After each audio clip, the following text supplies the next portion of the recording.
여러분 역사를 어떻게 생각하실지 모르겠지만 아까도 안 좋아하신다는 분도 계셨는데 저는 상당히 역사를 어릴 때부터 되게 좋아했어요. 근데 역사 속에 보면은 우리 위인전을 항상 보게 되면 역사 속에 훌륭한 리더들을 많이 만나게 됩니다. 어린 시절 제가 만났던 리더들은 이렇게 나폴레옹 그리고 오른쪽 사진을 아마 모르시는 분들도 계실 것 같은데 이분은 마거릿 대처라고 이게 세계 최초 여성 수상이요 총리인데 당시 좀 약간 여성 리더십 이런 거에 관심이 많았던 저는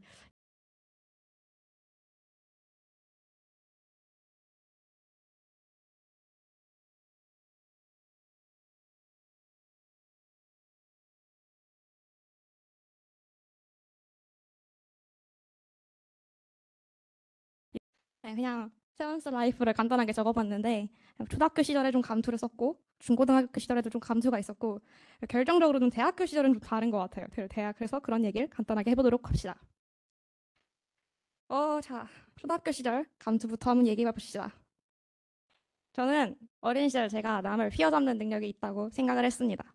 네, 실제로 연애도 한번 못할 정도로 남을 휘어잡는 능력 없었고요. 실제로 동아리를 만들어 보기도 하고 매년 학급 회장을 맡아 자신의 리더십이 뛰어난 사람이라고 착각을 좀 했었죠. 초등학교에서 임원을 했을 때 제가 발휘했던 리더십은 강제적 리더십과 합법적 리더십입니다. 일단 초등학교는 투표를 해요. 그래서 저는 적법한 절차에 따라 학급의 회장으로 선출되었으며 그 자체로도 어린 친구들 사이에선 내가 회장이야.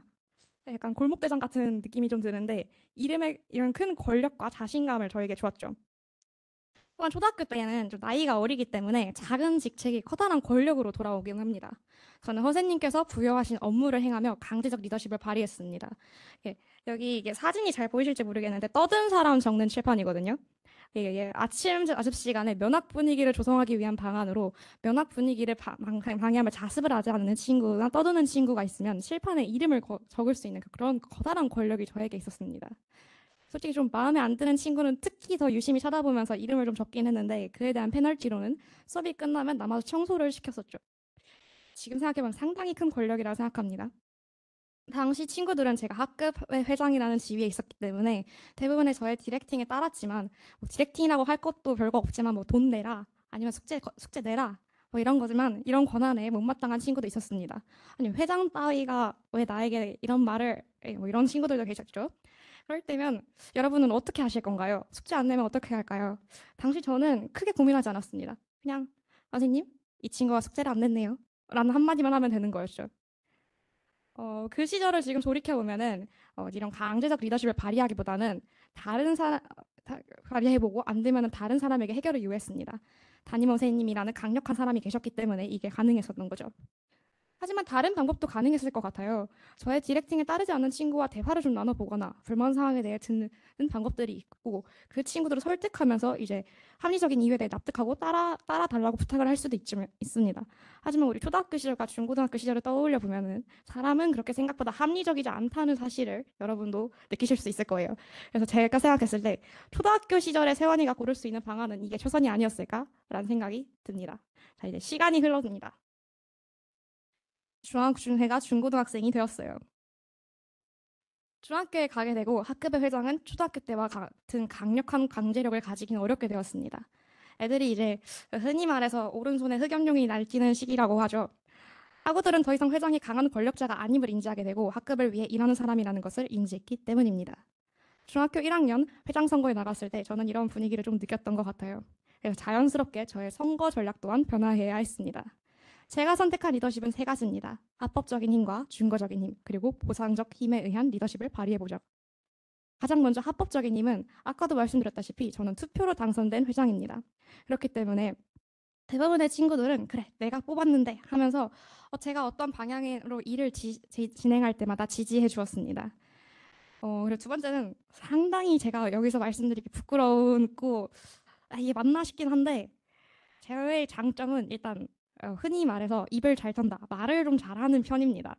그래서 네, 이제 저희 역사 선생님께서는 저를 어떻게 평가하셨냐면 조선시대에 태어났으면 세상 최고의 간신이 되었을 건데 시대를 잘못 타가지고 그러지 못했다라고 하시는데 네, 그런 식으로 제가 좀 말을 잘했어서 이런 저의 장점이 다른 친구와의 차별화를 보였고 조금 더 저를 어려스럽고 멋있어 보이게 만들어줬던 것 같아요. 그래서 이런 모습을 저의 친구들은 저를 좀 닮아가려고 했었고 그래서 저는 무조건 아직 친구들이 저를 잘 모르던 3월에 회장 선거에 나갔습니다. 절대 2학기에 나가지 않아요. 무조건 1학기. 네, 그래서 이런 중거적 리더십을 발휘했던 것 같은데 하지만 여기에도 단점이 있죠. 모든 친구들이 저를 부러워하지 않습니다. 이런 중거적 힘의 리더십은 모든 사람들에게 동일하게 적용되지 않고 시간이 흐를수록 저도 인간인지라 실수를 많이 하는데 이런 저의 다양한 모습을 보면 이 리더십의 효력은 줄어들 수밖에 없죠. 중고등학교 아이들은 어른이 되기 전 단계로 사회화 과정을 겪고 있는 친구들입니다. 이들에게 더 이상 강력한 경제적인 힘은 소용없습니다. 그래서 제가 마지막으로 차렸던 새로운 방안은 바로 보상을 하는 것입니다. 저는 학급 회장으로서 학급에 다양한 일을 했는데 그중에 가장 인기가 좋았던 것은 알림장이었습니다. 여러분, 우리 지금도 과제 맨날 까먹고 시험 기간도 가끔 놓치는 분도 계시는 것 같은데 중고등학교 시절엔 공부할 것도 많은데 많은 준비물과 수행평가를 준비하기 힘든 친구들이 많았습니다. 그런 친구들을 위해 저는 카톡에다가 매일 알림장을 작성해 올렸습니다. 이러한 방안은 많은 친구들에게 편리함을 주었고 친구들은 그래 뭐 이런 거 해주면 회장이 있으면 좋지. 그리고 이런 것도 해주는데 뭐 내가 까짓 거 몇 개 들어주지. 이런 식으로 제 업무를 만족하며 제가 업무 분배를 잘 따라주었습니다. 이러한 일은 크게 학급 내 거대한 프로젝트가 없는 중고등학교에서는 꽤나 효율적인 리더십이었다고 생각합니다. 하지만 어떤 문제 상황을 해결하는 것에는 취약한 리더십입니다. 중고등학교에서는 이를 해결하는 것이 회장의 역할이 아닌 선생님들의 역할이었기 때문에 학급 내 저의 리더십은 이만하면 괜찮았다고 보입니다. 하지만 학급 내 어떤 활동을 함께 해야 한다면 제가 생각했을 때 강제적인 힘과 전문적인 힘이 존재해야 더 좋은 리더가 되지 않았을까라고 간단하게 생각을 해봤던 적이 있는데 다행히도 그 대학교에 가서 일을 구현해 볼 수 있는 기회가 있었어요. 다음 이제 대학교 시절을 볼게요. 올해 있었던 일인데 제가 좀 올해를 다이나믹하게 보냈던 것 같아요. 벌써 감투가 2개나 생겼어요. 감사하게도 대학교를 입학한 올해 제가 임원을 맡은 활동은 2개나 있었습니다. 바로 뉴선 흡스라는 세계 실크로드 연합의 RS 팀장이라는 지위와 그리고 흡스 RCY라는 봉사 동아리의 부회장이라는 직책입니다. 먼저 뉴선 흡스부터 한번 볼게요. 유선은 이제 세계 실크로드 연합으로 세계에 80개 정도 지부가 있는 동아리인데요. 이렇게 열심히 홍보한 이유는 내년에 많은 분들이 좀 들어오셨으면 하는 이유에서 말씀드리는 거고요. 그중에 RS팀은 학술팀으로 다양한 학술 자료를 연구하고 자료를 만드는 팀입니다. 제가 거기 대빵이에요. 유감스럽게도 모든 부원이 한 번에 나가게 되어 유일하게 남아있던 제가 팀장을 맡을 수밖에 없었습니다. 제가 엄청 유능해서 팀장이 된 게 아니라 저밖에 일 시킬 사람이 없어서 팀장이 된 것입니다. 당시 뉴선 흡스는 내부 갈등으로 인해 15명의 부원 중 오직 4명이 남게 되었는데 여러분 이건 우리만 알고 있는 비밀이어야 해요. 알려지면 전좀 큰일 납니다. 우리는 각각 회장과 3개의 팀의 팀장을 맡을 수밖에 없었습니다.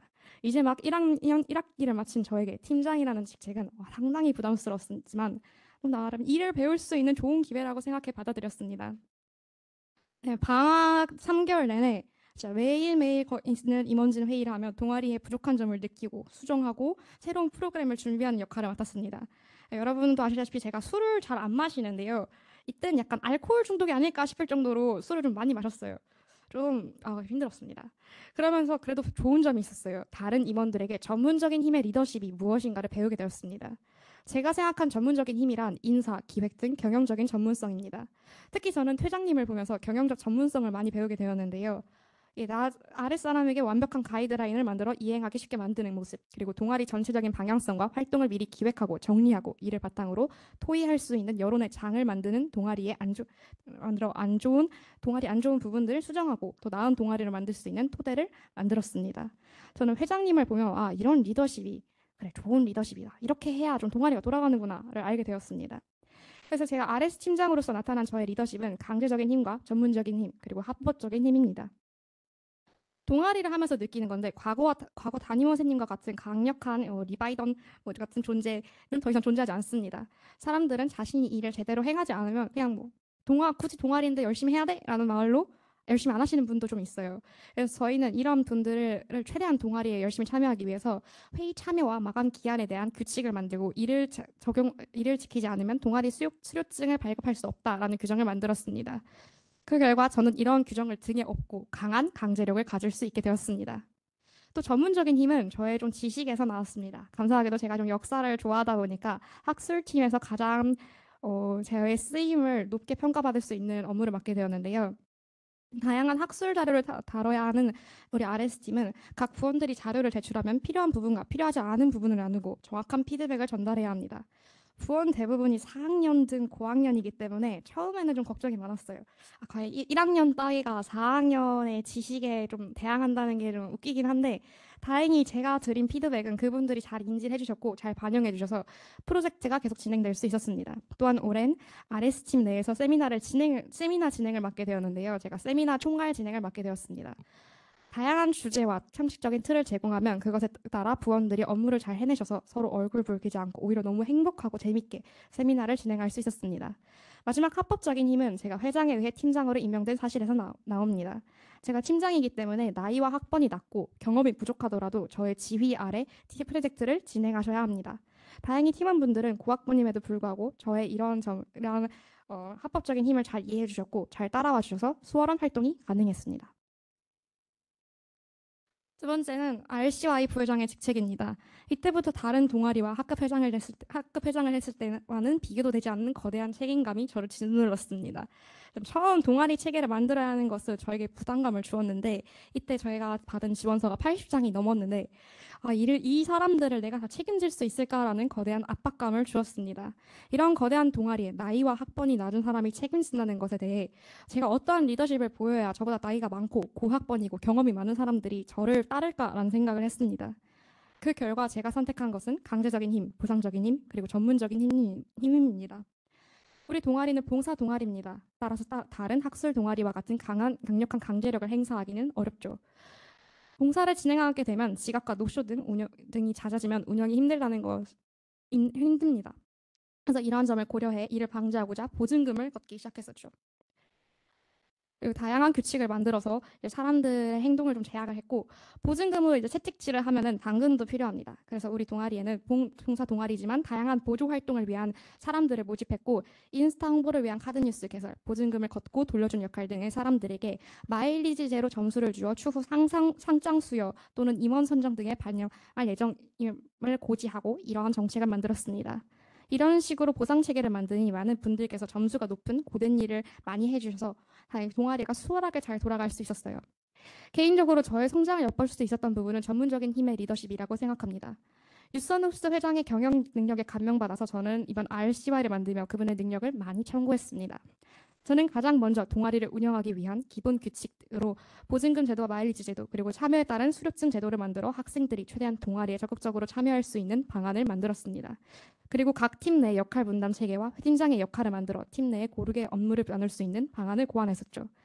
여러분 저 스스로 MBTI가 P이기 때문에 놓치는 것이 많았지만 이런 식으로 형태와 규칙을 만들고 또 다양한 사람들의 도움을 받으며 더욱 체계적인 동아리를 만들 수 있었습니다.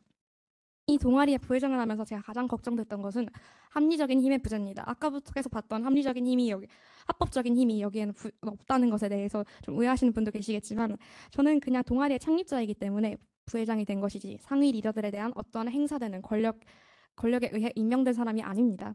그래서 사람들이 저를 잘 따를까에 대한 걱정이 많았습니다. 그래서 저는 더더욱 전문적인 힘의 리더십을 강화하고자 노력했습니다. 물론 아직 부족한 점이 많은 리더지만 그래도 아직까지는 동아리가 좀 운영되어 있고 앞으로는 부족한 부분을 보충한다면 더 탄탄한 동아리가 되지 않을까라고 기대하고 있습니다. 예, 마지막 얘기인데요. 이 글을 쓰며 리더십은 무엇일까 고민을 해보았습니다. 저는 역사를 참 좋아하는데요. 제가 생각한 리더십은 타고나는 것이라고 생각했습니다. 나폴레옹, 마거릿 대처가처럼 강력한 카리스마로 사람들을 사로잡는 능력이 필요하다고 생각했었죠. 하지만 최근에 이제 책을 읽고 또 경험을 해보면서 이런 저의 생각은 변화했습니다. 과연 강력한 리더십만이 사람들을 휘어잡는가? 이에 대한 발레 또한 역사에서 많이 찾아볼 수 있습니다. 제가 이 어떤 사례를 갖고 올까 고민하는 데 제일 많은 시간을 썼는데요. 제가 생각했을 때 가장 대표적인 사례는 초한지의 두 주인공인 항우와 유방을 떠올릴 수 있습니다. 여러분 초한지 한번 읽어보셨나요? 아니면 들어보시긴 하셨나요? 네, 간단한 얘기를 하면은 이제 우리 항우랑 유방이라는 두 주인공이 있습니다. 항우라는 사람은 지금 생각해보면 여러분 리디나 아니면 뭐 카카오 페이지에 읽어보시면 남주 잘생기고 능력 많고 돈 많고 이쁜 여자가 있고 뭐 이런 강력한 카리스마를 가진 지도자가 항우입니다. 그럼에도 그는 역사의 승리자가 되지 못해요. 유방이라는 사람한테 졌습니다. 네, 유방은 못생기고 돈도 없고 능력도 좀 부족한 그런 사람이었는데 결국 이 사람이 중국에서 가장 위대한 나라라고 불리던 한나라라는 나라를 만들게 되었습니다. 어떻게 유방은 그런 수 있었을까요? 제가 생각했을 때 리더에게 가장 중요한 덕목은 인사의 힘이라고 생각합니다. 이게 바로 역사를 바꿨다는 것이죠. 항우는 본인이 너무 빛나는 사람이라 주변 사람의 도움을 받지 못하는 사람이었습니다. 하지만 유방은 자신의 부족한 점을 잘 알았고 유능한 인재를 맞는 자리에 앉히는 능력이 있었죠. 이 이야기를 듣고 저는 인사의 중요함을 느끼게 되었습니다. 이 부분을 넣고 싶었던 게 저 5가지도 되게 아까 저 4가지도 되게 중요한 덕목이라고 생각했지만 제가 생각했을 때 이 인사의 능력이 없으면은 절대 훌륭한 리더가 될 수 없다고 생각합니다. 유스누스와 RCI가 특히 이 사실을 저에게 크게 일깨워 줬습니다. 저는 한낱 인간입니다. 경험도 부족하고 실수도 많이 하는 사람이죠. 이런 저의 혼자만의 노력으로는 거대한 동아리를 혼자 운영하는 것이 불가능하며 각 인재를 데리고 와 그 사람을 이 적재적소 자리에 배치해야 하는 것이 중요하다는 것을 알게 되었습니다. 그리고 리더는 그들이 자신의 역할을 제대로 할 수 있는 컨트롤 타워의 역할을 하고 논의 사항에 대한 여론을 만드는 사람이라고 생각합니다. 그래서 이상입니다. 감사합니다.